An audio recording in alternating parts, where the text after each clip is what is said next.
कृष्ण भगवान की जय जय श्री राधे। तो धुंधकारी बड़ी दिव्या भगवान और भागवत की महिमा गा रहा है। फिर देव पार्षदों ने धुंधकारी को अपने साथ वैकुंठ को ले चले। फिर अगले श्रावण मास में गोकर्ण जी ने पुनः श्रीमद् भागवत का आयोजन किया। तो इस समय जो समस्त श्रोता समुदाय थे सजग हो गए कि हमें भी अपना कल्याण करना है, हमारा भी उद्धार हो। क्योंकि संसार में यदि आए हो तो अपने उद्धार का मार्ग जरूर सोचना चाहिए। आपके जाने के बाद कोई आपके निमित्त करे ना करे इसकी कोई गारंटी नहीं है। आप जो करके जा रहे हो वही आपका साथी है। क्योंकि आपके बाद क्या होगा ये तो आपको नहीं मालूम, होता भी कि नहीं भी होता। पर जो जीते जी आपने कर दिया है बस वही कर्म आप करें, चाहे वो आपने अच्छा किया चाहे बुरा किया। तो गोकर्ण जी महाराज सबको कथा सुनाने लगे। अंत में भगवान के दिव्य पार्षद विमान लेकर के प्रकट हुए और जितने श्रोता समुदाय थे सबको अपने साथ वैकुंठ ले गए। भगवान नारायण साक्षात गोकर्ण जी को लेने आए और कहा, गोकर्ण तू आज मेरा स्वरूप हो चुका है, तेरे मुख से इस महाप्रेत का भी उद्धार हो चुका है। हे गोकर्ण तू मेरा ही सुन। बोलो भक्तवत्सल भगवान की जय। नारद जी ने कहा, महाराज कथा करवाने की विधि क्या है? कितना इसमें खर्च आ जाता है। कई लोग ये पूछते हैं, तो भागवत में लिखा हुआ है कि जितना आप अपनी बेटी के विवाह की तैयारी करते हैं अपनी सामर्थ्य अनुसार, जितनी आपकी सामर्थ्य है। अब अमीर है वो अपने हिसाब से करता है, गरीब है वो अपने हिसाब से करता है। भागवत की कीमत कुछ नहीं है, इसकी एक कीमत है कि आपके जीवन में भक्ति, बस। इसके अलावा इसकी कीमत कुछ भी नहीं। जब तक जीवन में भक्ति नहीं है तब तक भागवत नहीं मिलेगी। भागवत के लिए भक्ति चाहिए, जीवन में संकल्प चाहिए, तब भागवत। माता जी बता रही थी सुबह कि पहले यहाँ पर चर्चा हुई थी भागवत के लिए कि यजमान बनाया जाए। माता जी ने सुना तो कहा कि मुझे यजमान बना दो। तो ये भक्ति है, आपका मन उस तरफ अग्रसर हो रहा है तो समझ लो ये परमात्मा ही आपके जीवन में आ रहे हैं और वही तुमको उसके लिए निमित्त बना रहे हैं। तो भागवत नियम पूर्वक सुननी चाहिए। कभी भी बोले मुंह से किसी के लिए अपशब्द ना बोले। यदि भागवत दो प्रकार से होती है, एक होती है सकाम, एक होती है निष्काम। सकाम के लिए जो सर्व अपने कल्याण के लिए, अपने पितरों के मोक्ष के लिए, वो होती है सकाम, और एक होती है निष्काम। निष्काम मतलब तुम्हें कोई चाहत ही नहीं है, तो उसको क्या कहते हैं? निष्काम। तो बोले यदि सकाम करनी है तो उसके लिए 3 बार जरूरी है, और यदि निष्काम करनी है तो उसके लिए कोई 3 बार की आवश्यकता नहीं, जब मन आए तब करो। और वैसे भागवत कभी भी हो सकता, बस बढ़िया मुहूर्त होना चाहिए, बढ़िया दिन होना चाहिए, ये सकाम के लिए। और भागवत जितने दिन सुनो बोले उतने दिन व्रत रखो। ऐसा व्रत भूखा रहना व्रत नहीं होता। आप कहो कि महाराज हम भूखे हैं, हमने व्रत रखा हुआ है। व्रत कहते हैं जीवन में कोई अच्छा संकल्प ले लेना कि आज से मैं किसी के लिए कोई गलत शब्द नहीं बोलूंगा, किसी का अहित नहीं करूंगा, भगवान के चरणों में अपने मन को लगाऊंगा। इसको कहते हैं व्रत। ये जो आप भूखे रहते हैं या फलाहार करते हैं, इसको क्या कहते हैं? उपवास। ये एक आप अपना मन का भाव भगवान को अर्पित कर रहे हैं कि प्रभु मैं उपवास हूं आपके लिए। परंतु आज के समय तो उपवास नाम ही रह गया बस, बाकी तो फलाहार आप जानते ही हो। हाँ, जिस दिन व्रत होगा उस दिन सबसे ज्यादा फलाहार, और जब पेट भर गया तो काहे का उपवास? उपवास उसको कहते हैं जिसमें अन्न का दाना एक भी ना खाए, सिर्फ जल, सिर्फ जल। तो नारद जी ने कहा महाराज आज के समय ना कोई जल पी पाएगा ना कोई घी पी। तो तब सनत कुमारों ने कहा कि भाई चाहे दिन में 10 बार भोजन करो, परंतु भोजन इतना करो कि उससे कोई विघ्न ना पड़े, आपको कथा सुनने में आलस ना आए, नींद ना आए।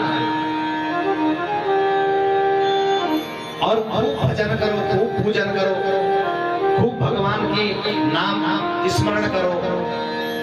तो जहां ये बात सनत कुमार जी कह रहे थे, उसी समय नारद जी ने अपनी वीणा संभाल ली कि प्रहलाद स्थाल धारी तरल गतितया चौथवा कांस्यधारी वीणा धारी सुरसी स्वर कुशलतया राग करता अर्जुनोर्भू इंद्रो वादीन मृदंग जय जय सुकरा कीर्तने ते कुमारा यत्रार्गिर्भाव वक्ता सरस रचनया व्यास पुत्रो बभूवा।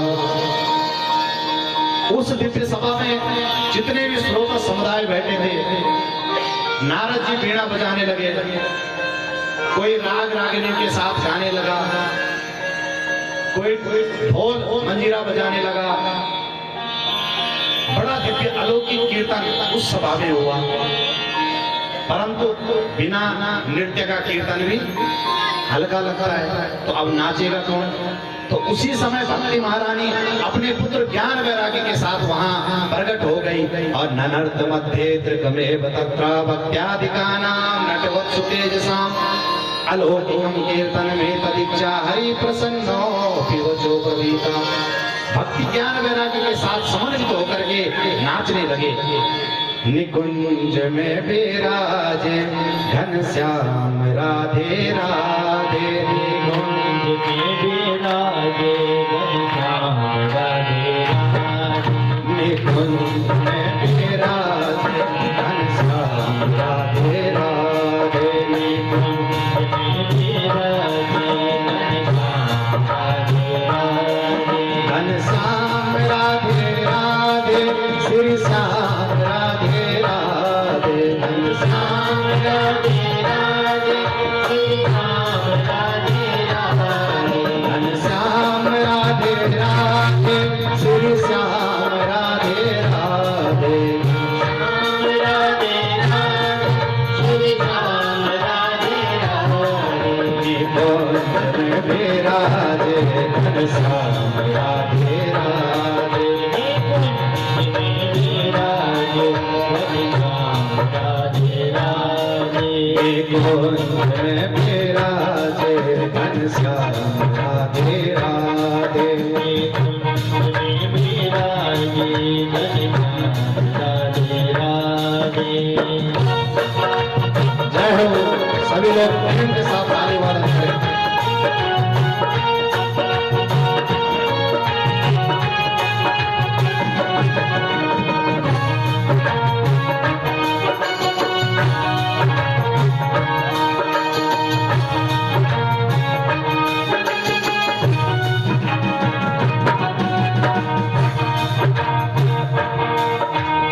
राधे राधे राधे, श्री श्याम राधे राधे, राधे राधे राधे, श्री राम राधे राधे, राधे राधे राधे, श्री श्याम राधे राधे, राधे राधे राधे, श्री राम राधे राधे, श्री श्याम राधे राधे, घनश्याम राधे राधे, श्री राम राधे राधे, घनश्याम राधे राधे, निकुंज में विराजे घनश्याम राधे राधे, निकुंज में विराजे घनश्याम राधे राधे, निकुंज में विराजे घनश्याम राधे राधे, निकुंज में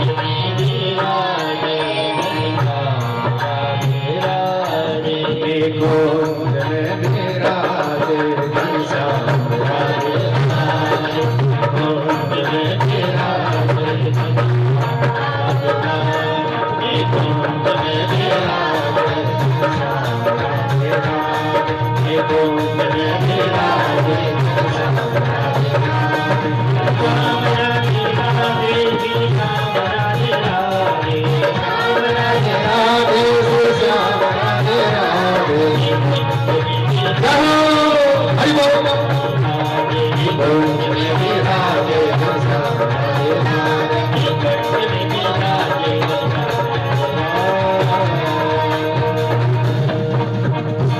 बोल राधा रमण बिहारी लाल की। ये आप महात्म्य समझ रहे हैं, ये महत्व भागवत का क्या महत्व है। अब प्रथम स्कंद में चले जन्माद्यस्य यतोऽन्वयादितरता चार्तेषु विज्ञास्वरा तेने ब्रह्म हृदय आदि कवये मुह्यन्ति सूरया तेजो वारिवृतां यथा विनिमयो यत्रात्र सर्गो मृषा धाम्ना स्वेन सदा निरस्तत्वकं सत्यं परं धीमहि। हमारे सनातन में 18 पुराण, 6 शास्त्र और 4 वेद, 17 पुराण, 6 शास्त्र और 4 वेदों का ये भागवत क्या है, सार है, रस है। इसके महात्म्य में जो पहला श्लोक आता है सच्चिदानंद रूपाया, ये पद्म पुराण का श्लोक और ये भागवत क्या है? सभी वेदों की, सभी शास्त्रों की, सभी पुराणों की व्याख्या करने वाले हैं। परंतु जो अन्य पुराण है, शिव पुराण, विष्णु पुराण, नरसिंह पुराण, वामन पुराण, मत्स्य पुराण, कुरुम पुराण, वराह पुराण, इन सब में उनके देवताओं की महिमा है। शिव पुराण में भगवान शंकर की महिमा है, विष्णु पुराण में भगवान विष्णु की है, देवी भागवत में भगवती की है। परंतु भागवत एक ऐसा ग्रंथ है जिसमें किसी देवता की नहीं, इसमें सत्यम परम धीमहि, वो परम सत्य की इसमें व्याख्या करी है। तो वो परम सत्य क्या है कि सत्यवर्तम सत्य परम त्रिसत्यम सत्यस्य योनिं निहितं च सत्या सत्यस्य सत्यामृत सत्यनेत्रं सत्यात्मकां त्वां शरणं प्रपन्ना। परम सत्य क्या है? परमात्मा। क्योंकि आपका और हमारा क्या है? जीवन मरण। जो ब्रह्मा जी हैं, जो सृष्टि की रचना कर रहे हैं, उनकी भी 100 वर्ष की आयु है। जो देवताओं का राजा इंद्र है, वो भी हर मनवंतर में बदलता रहता है। परंतु परमात्मा क्या है? अटल सत्य। और उनका स्वरूप कैसा है इस श्लोक में बताया गया है कि जन्माद्यस्य यतोन वया, बोले जिन्होंने जन्म कहाँ लिया? मथुरा में, कंस की जेल में। और पालन कहाँ हुआ? गोकुल में। लीला कहाँ करी? वृंदावन में। और विवाह कहाँ हुआ? द्वारिका में। राज वही किया। तो बोले परमात्मा का जन्म नहीं होता है, वो अवतार लेते हैं, प्रकट होते हैं।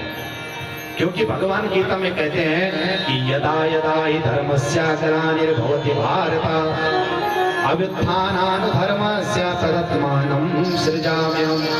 भगवान की प्रतिज्ञा है कि जब जब इस भारत भूमि पर अधर्म का वास होगा और धर्म की हानि होगी, तब तब मैं श्री कृष्ण किसी न किसी रूप में अवतार लेकर के धर्म की स्थापना करूंगा और अधर्म का नाश करूंगा। भागवत के 11 स्कंद में कथा आती है कि जब भगवान अपने धाम को जा रहे थे तो उद्धव जी ने पूछा कि प्रभु आप तो जा रहे हो, पर आपने प्रतिज्ञा करी थी कि मैं धर्म की स्थापना करूंगा, तो अब धर्म किसके चरण में जाएगा? तो भगवान ने कहा उद्धव, जो मेरा स्वरूप है वो आज से श्रीमद् भागवत में निहित हो जाएगा। बोल भागवत भगवान जय जय श्री राधे। तो बोले भगवान जो है जन्म आदि विकारों से रहित है, उनका जन्म नहीं होता है और ना ही मरण होता है। वो तो अपनी इच्छा से अवतार लेते हैं और अपनी इच्छा से लीला करके चले जाते हैं। यत्रा त्रिसर्गो मृषा, और भगवान के 3 सर्ग, 3 धाम, श्रीधाम वृंदावन, श्रीधाम मथुरा और श्रीधाम द्वारिका। और वैसे ही भगवान के 3 परिकर हैं, तीनों ही धामों के परिकर अलग अलग हैं। गोकुल वृंदावन में बाल बाल श्रीधामा आदि, मथुरा में अक्रूर जी आदि, और द्वारिका में उद्धव रुक्मिणी सत्यभामा आदि। सत्यम परम धीमहि, बोले ऐसे परम सत्य को हम बार बार प्रणाम करते हैं कि धर्मं प्रवंजित कहत गोत्र परमो निर्मत्सराणां सतां वेद्यं वास्तवं अत्र वस्तु शिवदं तापत्रयोन्मूलनम्। और बोले वो परम सत्य कैसा है, उसका स्वरूप जो आप बता रहे हो, उस स्वरूप का फल क्या है? बोले वो स्वरूप जीव के जीवन में जो तापत्र है, 3 प्रकार के ताप। कौन कौन से? दैहिक दैविक भौतिक तापा, राम राज का हो नहीं रहा। दैहिक दैविक भौतिक तापा, राम राज का हो नहीं व्यापा। राम राज का हो नहीं व्यापा। तो मनुष्य को 3 प्रकार के ताप सदैव प्रसन्न परेशान करके रखते हैं। कौन कौन से?